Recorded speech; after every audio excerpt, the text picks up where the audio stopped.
Gabi, Pilipinas. Sa Frontline tonight, Mga bahay sa Sarangani pinaguho ng bahang dulot ng habagat. Habang sa Luzon, patuloy na narasa ang bagyong Quiapo. dating House Speaker Martin Romualdez, dating Congressman Zaldico at iba pa, sinampahan ng patong-patong na reklamo ng Ombudsman. Mga barko ng Pilipinas, muling binomba ng tubig ng China Coast Guard malapit sa Bajo de Masinloc. At presyo ng petrolyo malapit ng pumalo sa 100 pesos. Magtataasan na naman sa susunod na linggo. Kaliwat kanan na naman ang mga binahang lugar dahil po sa bagyong Quiapo at habagat. May mga bahay ding inanod ng ilog kasunod ng malakas na ulan. Na, nadala, na, tumba. Wala na yun.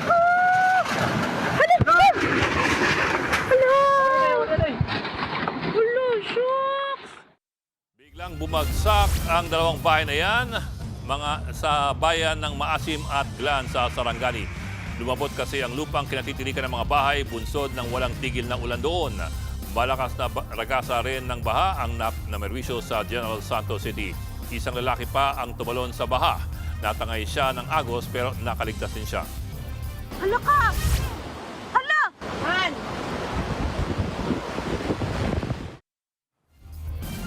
Sa Hamtik Antique naman, gumamit na ng lubid ang mga rescuer para sagipin ang mga pamilyang na-stranded sa mataas na baha. Maingat silang inilikas dahil lampas tao ang baha. Pinasok din ng baha ang mga bahay sa Mandurriao District sa Iloilo City kaninang madaling araw. Malawak ang bahari ng namerwisyo kagabi sa kahabaan ng Taft Avenue sa Manila. Habagat ang nagpapaulan sa Metro Manila, Visayas at Mindanao. Sa Batanes naman, malakas na hangin na may kasamang ulan ang naranasan dahil sa bagyong Quiapo. Yan din ang nangyari sa Cagayan. Nakatabingi na ang mga kable ng kuryente dahil po sa lakas ng hangin.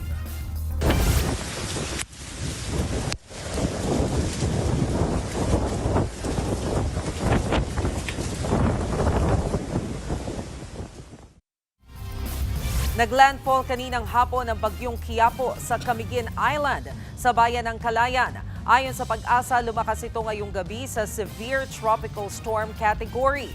Kasunod niyan, itinaas na ang wind signal number 3 sa kanlurang panig ng Babuyan Islands. Signal number 2 naman sa hilagang parte ng Ilocos Norte, Apayao at Cagayan. Peligroso at banta sa buhay ang nagbabadyang malakas na hangin sa mga lugar na yan. Base sa rainfall forecast ng Metro Weather, magpapatuloy malakas na ulan ngayong gabi sa extreme northern Luzon. Pinakamalakas ang buho sa Ilocos Norte, Apayao at sa mainland Cagayan. Posible po yung tumagal hanggang bukas ng tanghali. Patuloy ding hahatakin ng bagyong Quiapo ang habagat. Kaya malakas din ang ulan bukas sa Palawan, Western Visayas, Negros Occidental, Occidental Mindoro, Zambales at lalabing panig ng Ilocos Region. Sa linggo, sa kanlurang panig na lang ng Luzon, ramdam ang malakas na ulan dulot ng habagat. Pero posible pa rin ang mga thunderstorms o bigla ang pag-ulan sa hapon o gabi sa nalalabing panig ng bansa.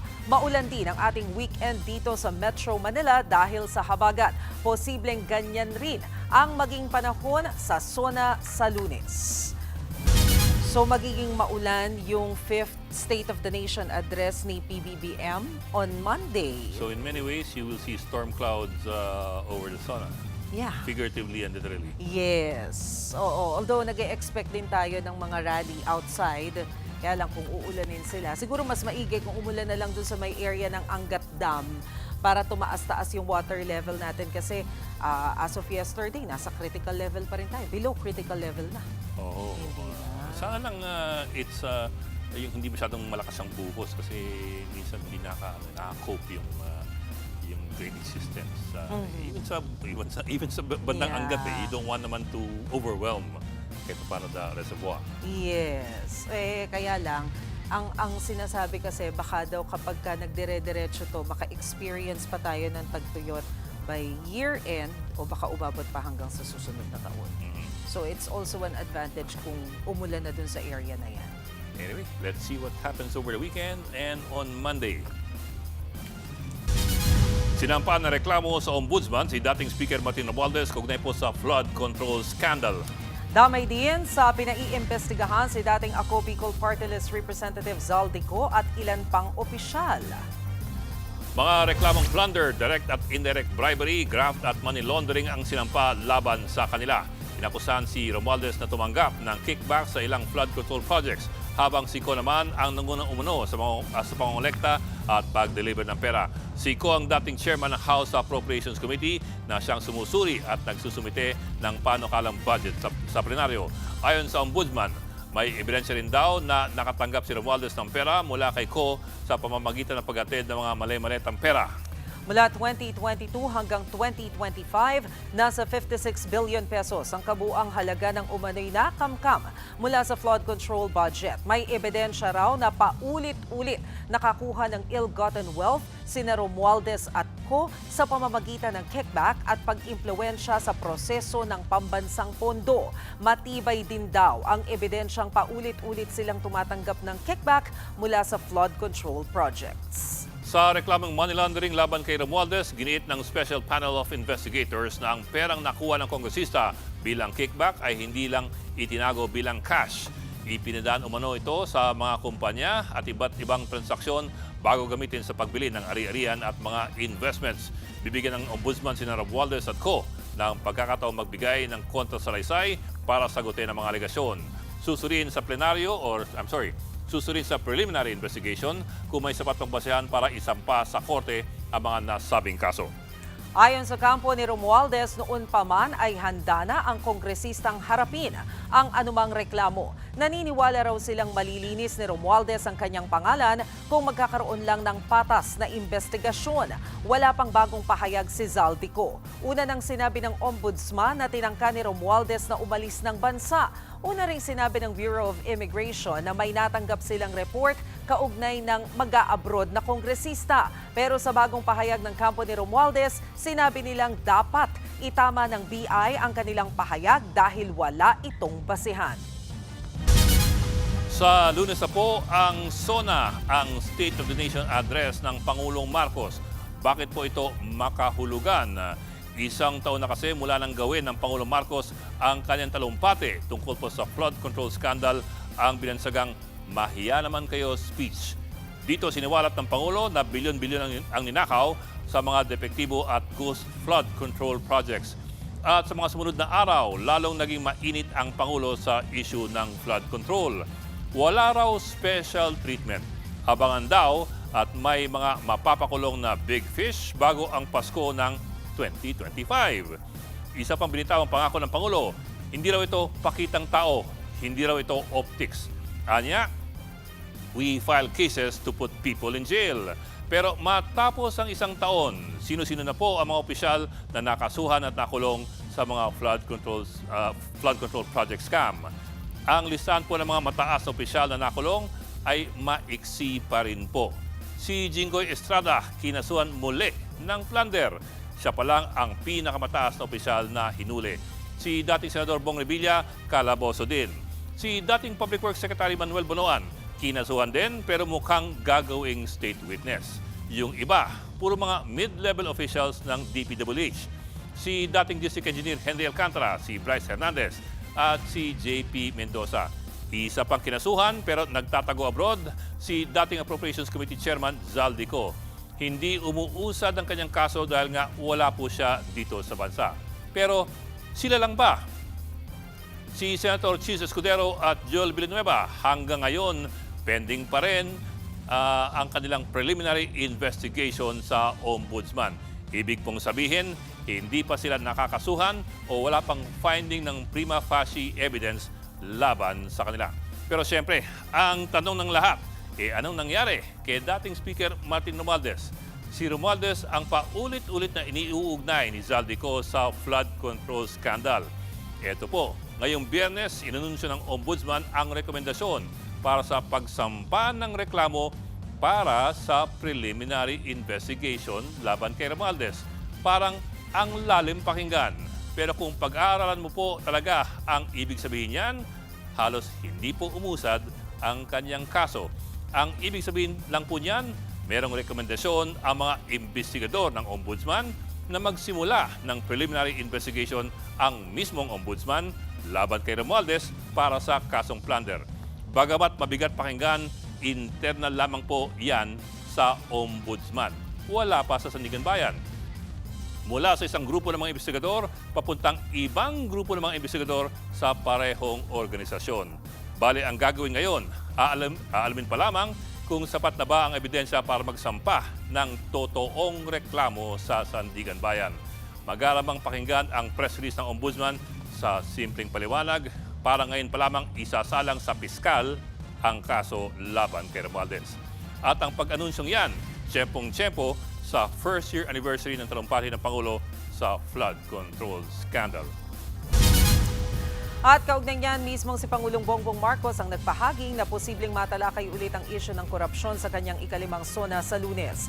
Ayon sa Pangulo, 90% na raw natapos ang kanyang speech. Inaasahang ibibida rito ang mga naging accomplishments ng administrasyon, kabilang ang naging tugon ng gobyerno sa krisis sa langis at sa mga kalamidad.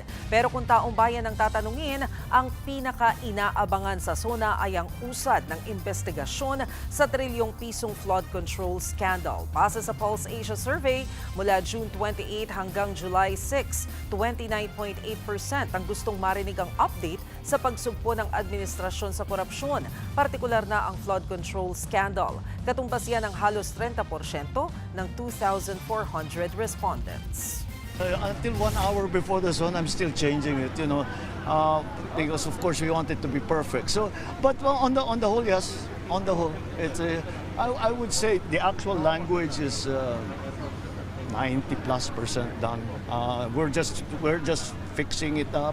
Abangan ang susunod na kabanata.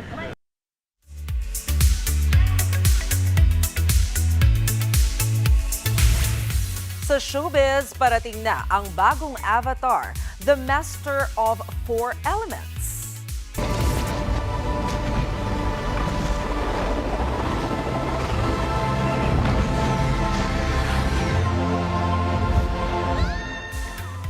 Tampok sa official trailer ang batang earthbender na si Pavi. Natuklasan niyang siya ang susunod na avatar pagkatapos ni Korra. Pero ang catch, hindi siya savior, kundi humanity's destroyer. Kaya kailangan niyang hanapin ang kakambal niya para mailigtas ang Seven Havens. Showing na ang serye sa October 9 sa Paramount Plus. Samantala, mapapanood din sa parehong app ang Avatar Aang, The Last Airbender. Pagpapatuloy naman ito ng adventures ni Aang, higit isang dekada after niyang mapagkaisa ang mundo. Hahanapin nila ang isang ancient artifact na kaya raw ibalik ang mga na-extinct na air nomads. Streaming na yan bukas. Susunod, China Coast Guard. Dalawang sunod na araw ng binomba ng tubig ang mga barko ng Pilipinas. At malakihang taas presyo sa petrolyo, nagbabadya ulit sa susunod na linggo. Magbabalik pa ang Frontline Tonight.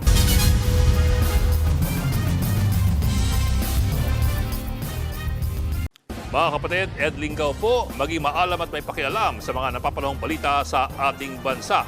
Para sa mas malilimang pagtalakay at paghimay sa mga issue at headlines, mag-follow at mag-subscribe sa social media pages ng News 5.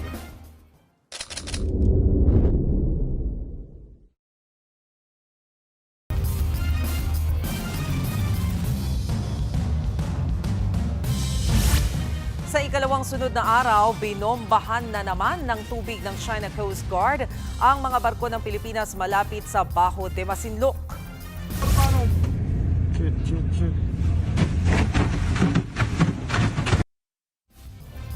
Nangyari ang pambobombang yan sa pagitan ng alas 6 at alas 9 ng umaga. Halos wala nang makita ang mga sakay ng barko ng PCG nang bombahan sila ng tubig.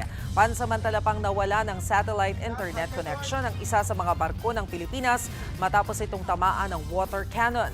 Wala namang nasaktan sa hanay ng mga Pinoy. Nagsasagawa ng resupply mission sa lugar ang PCG at ang BFAR para sa ating mga mangingisda. Ayon pa sa PCG, minanmanan pa nang hindi bababa sa 6 na barko ng China ang mga barko ng Pilipinas. Bukod sa kanilang Coast Guard, may ilang Chinese maritime militia ring namataan. Sa kabila ng pambobomba ng tubig, naging matagumpay naman ang resupply mission. And this happened after makipag-meeting ni Pangulong Marcos kay Chinese Ambassador to the Philippines, Xing Xuan, na sinabi nila na naging clear yung message ni PBBM na ayaw niya nang maulit yung incident sa Ayungin Shoal at gusto niya na ma-reset yung relasyon ng Pilipinas at ng China. So anong nangyari? But at the same time, after that meeting, the Chinese ambassador starts talking about the provisional agreement daw that we have violated. Yes. So that also raises a lot of questions as to what exactly we agreed on, we agreed to in 2024, if at all. We agreed Yes. something. Na, by the way, hindi alam ng Malacanang kung ano yung agreement na sinasabi niya. Kaya nga sabi, I'm sure they know if the ayaw lang DFA nilang sabihin. if the DFA came to an agreement with China, that's impossible that Malacanang does not know. What is clear from the DND, the Defense Department, is that hugas kamay si Defense Secretary Gilbert Sidoro na the DND had nothing to do With the with agreement. any agreement done by DFA in 2024. That was pretty clear when we interviewed him the other day. Parang masama pa nga loob niya, na parang anong agreement yan? Wala kaming kinalaman dyan. So probably an agreement with DFA. Apparently, it was agreement with DFA. And yung timing kasi very crucial, especially after din ng meeting ni PBBM with the Chinese ambassador. Alam natin nagkaroon din siya ng meeting with the US Secretary of State Marco Rubio. And then nagkaroon pa siya ng phone call with US President Donald Trump, wherein sinabi pa ni Donald Trump na sige, pag kinausap niya si Xi Jinping, i-bring up niya tong concern on the West Philippine Sea. I don't know if that's good news or bad news. Because would you rather have Trump speaking for the Philippines to Xi Jinping? Parang lalong na-establish na masyadong close yung Pilipinas sa US. And alam That's assuming that Trump talks about our interests accurately Yes, and yes. in our interest. He might translate it differently. Pwede. We don't know. Of course, oo. the US has its own interests, and the US president has his own interests. Kaya nga ang question na lang dyan, ano ba, kailangan na ba tayong magbago ng strategy when it comes to dealing with China, particularly on this issue on the West Philippine Sea? Kaya lang, paano mo babaguhin ng strategy? Parang wala ka namang magagawa kundi diplomatic talks. Well, as far as the DND is concerned, the best way forward, aside from diplomacy, is to strengthen our capabilities and make ourselves less prone and less susceptible to aggressive actions by being stronger. Of course, Kaya that lang, takes it time. will take time. Yeah, that's true. Anyway, abiso sa mga motorista, may nakaamba na namang malaki ang taas presyo sa petrolyo sa susunod na linggo. Base po sa 4 na araw trading, posibleng tumaas ng 5 hanggang 6 na piso ang presyo ng kada litro ng gasolina. 6 to 7 pesos naman po para sa diesel, habang 3 hanggang 4 na piso naman para sa kerosene. Dahil sa sunod-sunod na naman na taas presyo ng petrolyo, baka tumungtong muli ang presyuhan sa higit 90 or hindi kaya 100 pesos per liter. Lalo pat kahapon lamang ay sumampa na sa $100 per barrel ang presyo ng krudo sa pandaigdigang merkado. Tuturong dahilan ang pagsasara ng Strait of Hormuz na dinaraanan ng mga oil tanker dahil pa rin sa gera ng Amerika at ng Iran. Ang naging trend ho this week, araw-araw pa-increase ho ang movement sa international price sa Min of Flat Singapore. Kaya Alright. baka asahan na rin natin na baka tumaas pa. So, Muling sumadsad sa panibagong pinakamababang halaga ang piso kontra dolyar ngayong araw. Nagsara ang palitan kanina sa 61 pesos and 847 centavos per dollar. Mas mababa ito sa 61 pesos and 75 centavos na exchange rate kahapon at noong Miyerkules. Ayon sa mga ekonomista, may mabuting epekto ito sa ilang sektor gaya ng turismo. Yun nga lang, makakaapekto ang paghina ng piso sa inflation o bilis ng pagtaas ng presyo ng mga serbisyo at bilihin. Marami kasing produkto na inaangkat ang Pilipinas gaya ng langis. Mas maganda raw sa ekonomiya ang stable o hindi pabago-bagong currency exchange rate. So, ang mahinang piso ay magpapamahal ng ating inaangkat na produkto katulad ng langis at ilan pang mga pagkain, raw materials, no? Maaari itong magdulot ng pagtaas ng presyo ng kuryente, pamasahe at iba pang bilihin. Kapag nabili ko to ng mas mahal, inangkat ko ito sa Pilipinas, ibebenta ko ito sa Pilipinas sa mas mataas na presyo dahil mas mahal ko ito nakuha. Pinulagan ng Amerika ng dagdag taripa ang Pilipinas. Panibagong 12.5% tariff o yung buwis na pinapataw sa mga produktong inaangkat ng US mula po sa Pilipinas. Ayon sa US Trade Representative, isa ang Pilipinas sa 60 bansang bigong iban ang mga imports mula po sa forced labor o sabritang paggawa. Kaya bilang parusa, tinaasan ang taripa. Ayon sa ilang negosyante, tatamaan ng pagtaas ng taripa ang ekonomiya, lalo't sadsad din ang piso kontra dolyar. Para naman sa ilang eksperto, dahil sa mataas na taripa, mas magiging mahal ang mga produkto ng Amerika. Kaya't posibleng bumaba ang benta, mababawasan ang export ng bansa at maapektuhan ang mga negosyo at mga manggagawa. So maaari rin kasi itong magdulot, no, ng mas mabagal na manufacturing activity at makaapekto sa employment kung hihina yung tinatawag nating export orders. Susunod, global girl group na Cat's Eye inilabas na ang music video para sa kantang Animal. At social media page ng BJMP Baguio City na pagkamalang account ng isang hotel. Tutok lang mga kapatid dito sa Frontline Tonight.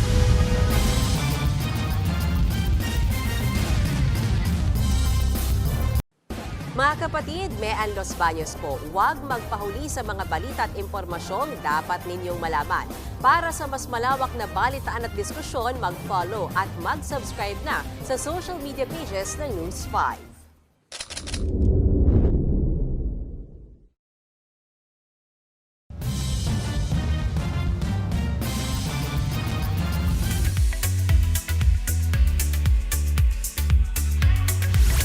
Release na po ang bagong kanta ng global pop sensation na Cat's Eye.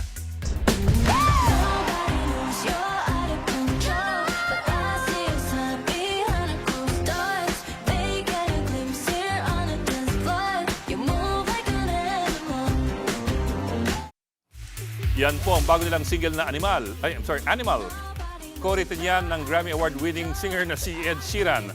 May cameo role din sa music video ang American actress na si Demi Moore. Bagay ang kanta sa upcoming third extended play album ng Cat's Eye na Wild. Sa August 14 naman ang release po niyan. Naglabas na rin ang bagong music video ang Blackpink member na si Jennie.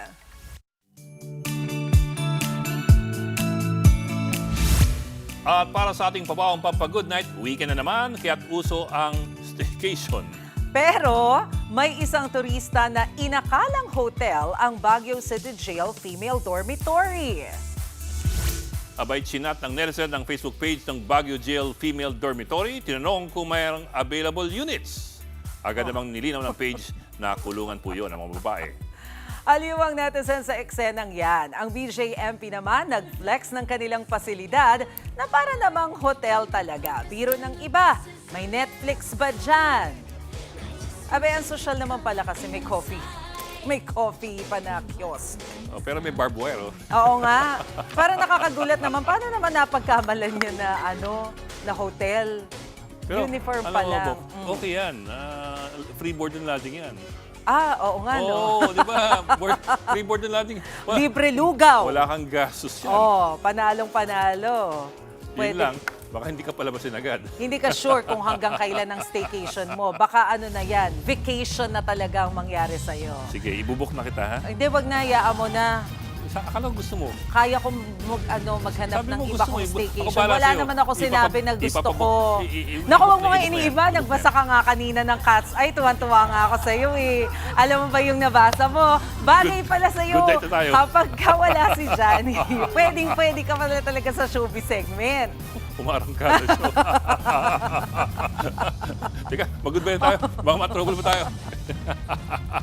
Yan po ang 30 minutong pag-imay sa Malagang Headlines. Balitaan at diskusyon para sa paghubog ng matalinong opinyon. Hanggang sa Lunes po, kami yung kapatid sa Balitaan at sa Public Service. Sa ngalan ni Mean Los Baños Oroseo, ako po si Maricel Halili. Ako lang po si Ed Lingao, walang kulungan, walang iwanan sa Frontline Tonight.